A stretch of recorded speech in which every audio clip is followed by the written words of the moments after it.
Blah, blah, blah. One of the most wonderful things about getting to go new places is you get to see things through fresh eyes. This winter, Augie had the opportunity to go to Japan. I'm here in Shizuoka, Japan.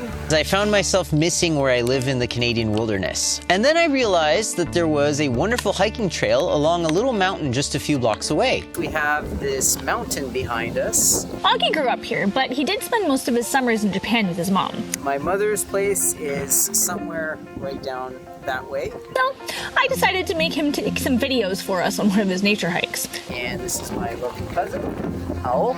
After all, things that seem totally normal to him, many of us have never seen. She will be joining us for a hike. Let's see what kind of interesting things we can find. Let's go. In Japan, there is this idea that everything has a spirit. A mountain has a spirit, a rock has a spirit. Just like our indigenous friends back home, it's the same way of thinking. So there's a lot of shrines and many different places dedicated to those different spirits. In Japan, there are different alphabets because there are 3 alphabets. I can only read 2, so I will be getting my cousin's help with that.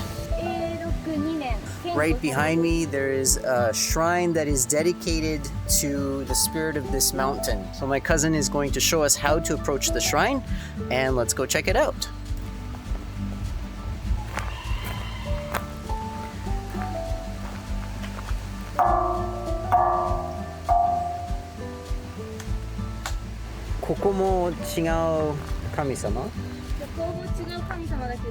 So right next to the little shrine for the main spirit of this mountain, we have a bunch of little stone statuettes, all dedicated to the different spirits that reside here.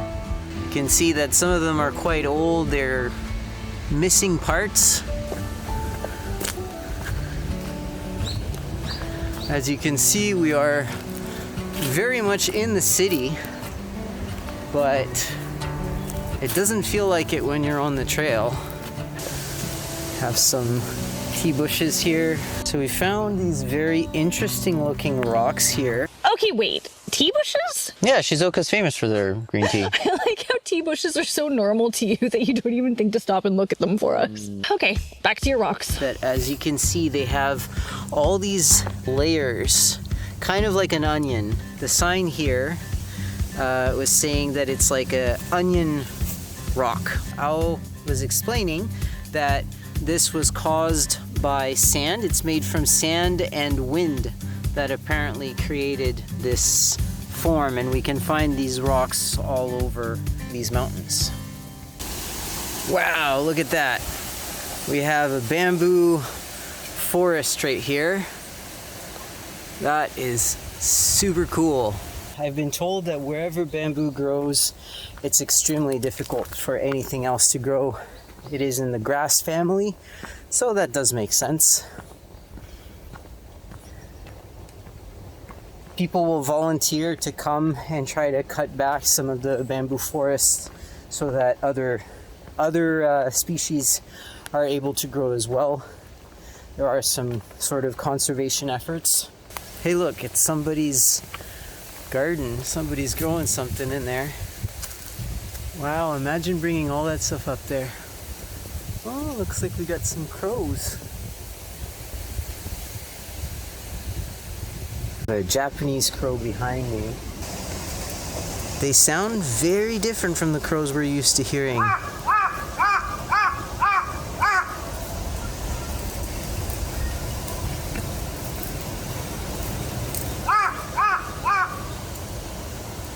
It's almost like a different accent.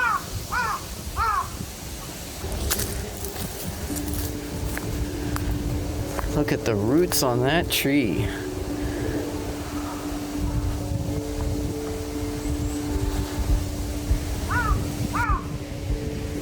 Here is another interesting spot. This is seemingly a very old burial ground.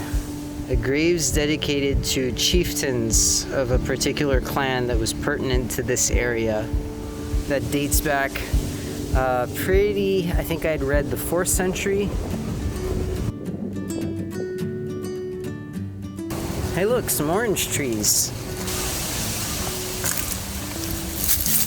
Ooh, found an orange. Wait, you just found wild oranges? Oh, one thing I forgot to mention. Did you know that oranges are a winter fruit? Oh yeah, because that's what you call winter.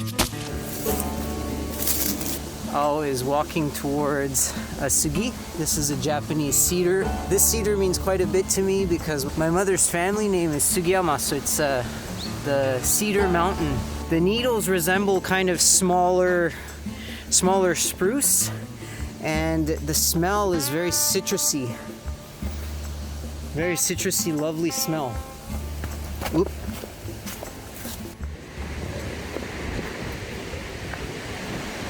Quite a steep drop down there. Whew.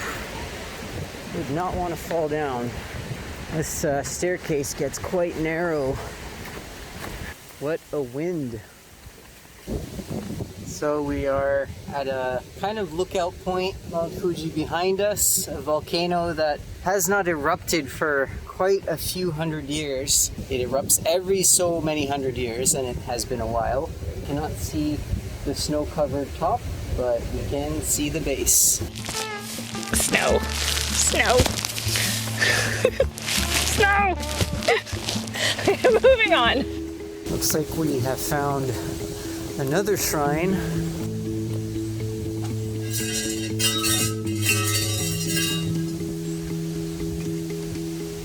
For New Year's, then people will come and pray to the different spirits so that they protect us.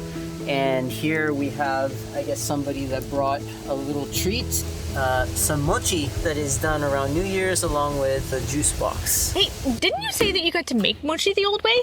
I did, thanks to the farmer who grew the rice. And I got to eat it too. We're gonna have to try that. So this tree over here, Ao was explaining that the leaves are very sturdy and hard to pull. And so in weddings, traditionally people would, if they were getting married, have these leaves on them so that their marriage would be solid as these leaves are onto their branches. And the bark is very kind of multicolored. So we're in the midst of the bamboo forest here. You can see some of the bamboo roots here.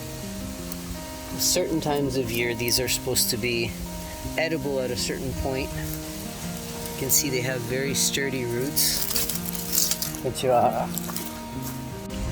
So we found this tree here that looks a lot like our eastern cedars, but the scales seem a little different, and the bark is a similar color, but the flaky pieces are much larger. So we're at the point of our hike that we're going to stop for a picnic. Thank you for joining us, and we'll see you next time. Bye!